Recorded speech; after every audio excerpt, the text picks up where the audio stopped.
ओम शांति। मुरली की तारीख है 25/7/2026। बाबा मुरली का सार बता रहे हैं। मिठे बच्चे, तुम यहाँ आए हो अपने सहित सारी दुनिया की काया कल्पतरु बनाने, अपनी भी और दुनिया की भी। याद से काया कल्पतरु होगी, उसका रास्ता है बाबा की याद। प्रश्न है, नरकवासी से स्वर्गवासी बनने की विधि कौन सी है? अभी तुम बच्चों को जीवदान मिलता है, कैसे? उत्तर है, नरकवासी से स्वर्गवासी बनने के लिए ना मरना पड़े। बाबा कहते मरना पड़े। बाबा कहते मैं आया हूं तुम सबको मौत देने, तुम्हारी इस देह को खत्म कराकर बाकी आत्माओं को मैं ले जाऊंगा। शरीर खत्म हो जाएगा, आत्माओं को ले जाऊंगा। यही सच्चा जीवदान है। इसके लिए ये महाभारत की लड़ाई है जिसमें सबका विनाश हो जाएगा। फिर आत्माएं पावन बनकर के वापिस घर जाएगी और फिर स्वर्ग में आएगी। मुरली का गीत है, माता ओ माता तू सबकी भाग्य विधाता।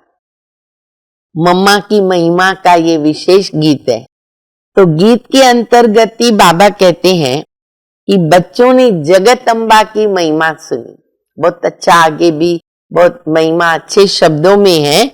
तो बाबा कहते हैं कि बच्चों ने जगत अम्बा की महिमा सुनी। अब जगत अम्बा है तो जगत पिता भी तो जरूर होगा। सारे जगत के जगत अम्बा और जगत पिता, मम्मा और बाबा। जगत अम्बा जगत पिता दोनों भी तो यहाँ ही होंगे ना, क्योंकि जगत यहाँ है, संसार यहाँ है, तो माता पिता कहाँ होंगे? यहाँ ही होंगे। अच्छा, फिर दूसरा जगत पिता निराकार शिव बाबा, जो उनके भी पिता है, पूरे विश्व के पिता है, वो फिर एक निराकार शिव पिता परमात्मा। तो बाबा कहते परम पिता परमात्मा शिव है, आत्माओं का पिता।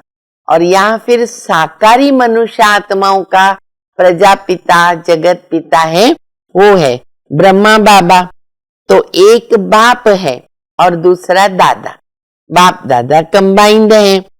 एक शिव बाबा, दूसरा प्रजापिता ब्रह्मा है। फिर बाबा कहते इसीलिए तुम क्या कहलाते हो? तो बाबा कहते तुम हो शिववंशी ब्रह्मा कुमार कुमारी। बहुत अच्छा बाबा नाम देते, टाइटल देते हैं। फिर बाबा कहते जब तुम सतयुग में चले जाते हो ना, तो वहां तो तुमको एक ही बाप होता है, न होता है पारलौकिक, न होता है अलौकिक, एक लौकिक बाप होता है। तो वहां तो ये नहीं कहेंगे ना, हे परम पिता परमात्मा, ओ गॉड फादर, लिबरेटर। सतयुग में तो ऐसा कोई शब्द नहीं है, न पुकारते हैं। फिर बाबा कहते हैं कि बच्चे, अभी बाप पुरानी दुनिया को आकर नया बनाते हैं, काया कल्पतरु बनाते हैं, तुमको अमर बना देते हैं। इसलिए यहाँ ही शिव जयंती भी मनाते हैं, श्री कृष्ण की जयंती भी मनाते हैं। तो बाबा कहते जो श्री कृष्ण है उसका जन्म कैसे होता है? माता के गर्भ से होता है। फर्क ये है। फिर बाबा दूसरी बात बता रहे, बच्चे तुम इस समय ब्राह्मण हो चोटी, हमें चोटी। फिर उसके बाद बाबा कहते चोटी के ऊपर कौन? शिव बाबा, वो सबका बाप है। फिर तुम चक्कर लगा के नीचे आते शूद्र बनते हो ना, तो शूद्र की निशानी पांव है, और बाबा आकर सीधा पांव से ऊपर ले जाते, चोटी पर लेके जाते। शूद्र है पैर, पैर से एकदम चोटी बन जाते हैं। फिर बाबा कहते अभी तुम ब्रह्मा के भी बच्चे, और फिर शिव बाबा, बाप का भी बाप है, तो हम शिव बाबा के कौन हो गए? पोत्रे और पोत्रियां हो गए। और ब्रह्मा के बच्चे हम आपस में हो गए भाई बहन। फिर दूसरी बात बाबा बता रहे हैं कि तमो प्रधान भक्ति की निशानी। भक्ति भी पहले सतो प्रधान, फिर सतो रजो तमो। तो देखो टिवाटा, 3 रास्ता होता है ना, उधर भी जाके वहां पूजा करते हैं। फिर बाबा कहते 5 तत्व, फिर पानी, गंगा पतित पावनी, फिर उनकी भी जाकर के पूजा करते। तो ये है तमो प्रधानता। कहाँ शिव बाबा और कहाँ देखो रास्ते की पूजा की जाती है। पतित पावन तो एक ही शिव बाबा है। फिर बाबा कहते हैं दूसरी बात कि विष्णु के 2 रूप है। तुम जानते हो ये लक्ष्मी नारायण कंबाइंड रूप है। तो बाबा कहते लक्ष्मी नारायण का जो बचपन है ना वो कहाँ भी नहीं दिखाते हैं, क्योंकि जानते ही नहीं कि वो राधे कृष्ण है। लक्ष्मी नारायण का मंदिर अलग है, राधे कृष्ण का मंदिर अलग है, क्योंकि किसको कुछ मालूम ही नहीं है। बाबा कहते हैं यहाँ है सागर और नदियों का मेला। तुम भी बच्चे ज्ञान गंगाएं हो, नदियां हो, जो जगह जगह जाकर सबको पावन बनाते हो। फिर बाबा 3 पिता भी याद करा रहे। अभी हमारे 3 पिता है। फिर बाबा कहते बच्चे मैं किस लिए आया हूँ? तुमको मौत देने आया हूँ, अर्थात जीवन दान देने, जो बाबा ने प्रश्न उत्तर में भी बताया। फिर बाबा कहते बच्चे तुम्हारे शरीर सब खत्म हो जाएंगे और आत्माओं को मैं वापस लेकर के जाऊंगा। तो उसकी निशानी क्या है? ये महाभारत की लड़ाई है। ये बाबा स्मृति दिला रहे। महाभारत की निशानी मशहूर है, सबका विनाश हो जाएगा, तो कैसे लेके जाऊंगा? तो बाबा कहते महाभारी महाभारत विनाश और ये यज्ञ जो स्थापन किया बाबा ने, इसमें सारी दुनिया स्वाहा हो जाती है। इसलिए बच्चे अभी पक्का करो, मेरा तो एक शिव बाबा, दूसरा न कोई, मुझे बाबा को ही याद करना है। ये पक्का करते हुए बाबा की याद को बढ़ाते जाओ। अभी हम सुनेंगे धारणा के लिए मुख्य सार। ज्ञान सागर में ज्ञान स्नान करके स्वयं को पावन बनाना है। मित्र संबंधियों के साथ रहते हुए बुद्धि में रहे मेरा तो एक शिव बाबा, दूसरा न कोई। दूसरा, विष्णुपुरी में चलने के लिए पक्का वैष्णव पवित्र बनना है।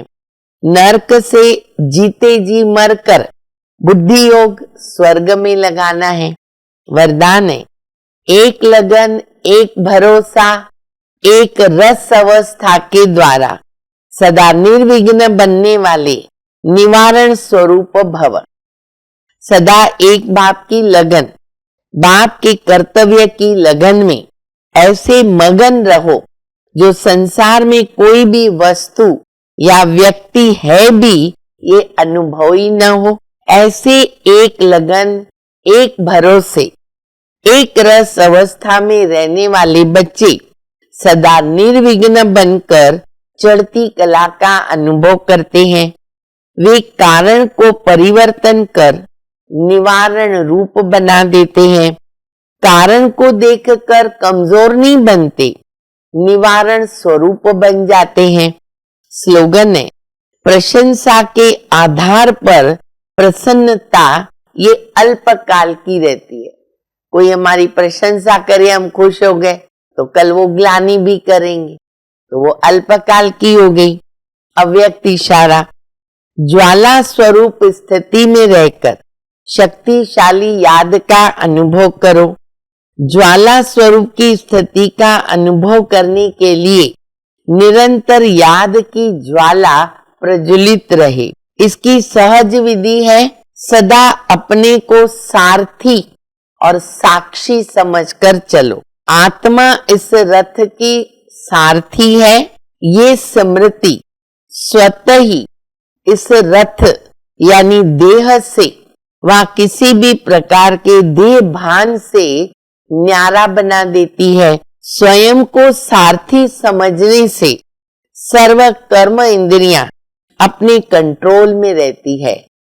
सूक्ष्म शक्तियां कौन सी है? मन बुद्धि संस्कार। तो मन बुद्धि संस्कार भी ऑर्डर के प्रमाण रहते हैं। अच्छा, मीठी मीठी सिकिलदे बच्चों प्रति माता पिता बाप दादा का याद प्यार। Good morning. रूहानी बाप की रूहानी बच्चों को नमस्ते। हम सभी रूहानी बच्चों की रूहानी माता पिता बाप दादा को याद प्यार। गुड मॉर्निंग, नमस्ते नमस्ते, शुक्रिया बाबा शुक्रिया। ओम शांति।